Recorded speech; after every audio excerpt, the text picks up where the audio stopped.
life returns to normal in the Philippines,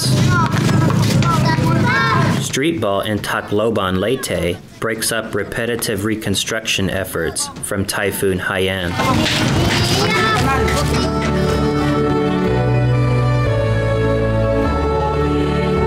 Friends and family in the capital pray for those affected by November's storm surge and 195-mile-an-hour winds.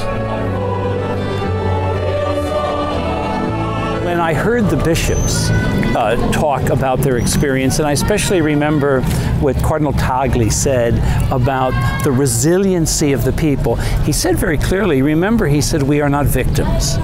And then I know the nuncio said, the Filipino people are a brave people. Well, when I began to meet people and talk to them, I said, you know, that is true.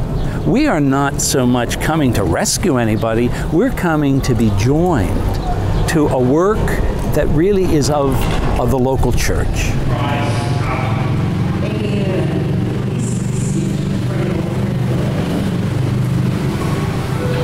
The damage is really great, and it's overwhelming. There are 9 dioceses who are really directly badly hit by the calamity, by the Typhoon Haiyan.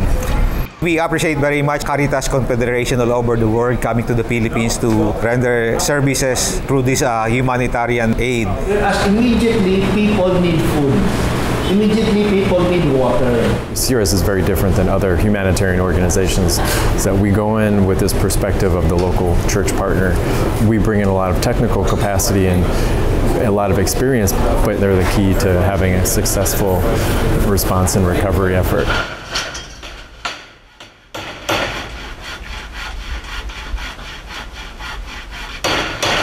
Caritas International and Caritas Philippines have spearheaded this whole coordination work.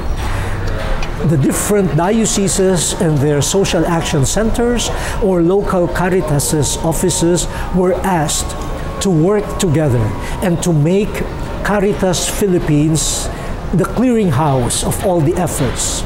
We are supposed to send information to Caritas Philippines about the efforts being undertaken by the different dioceses, so that through a database we can identify which places are served now and what type of services they are getting, and we also are able to identify which ones need more help. The church, the chapel, it's not just a place of worship, it's not just a place of the sacrament, but it's a place also where people turn to in their greatest hours of need. It has become shelter, it has become a community gathering place. So the house of worship is also the house of charity. And it's the house of the Lord is sacred, and it's sacred not just because of the sacrament, it's sacred because the people of God are gathered and cared for there. In this particular emergency, the church role has been very important.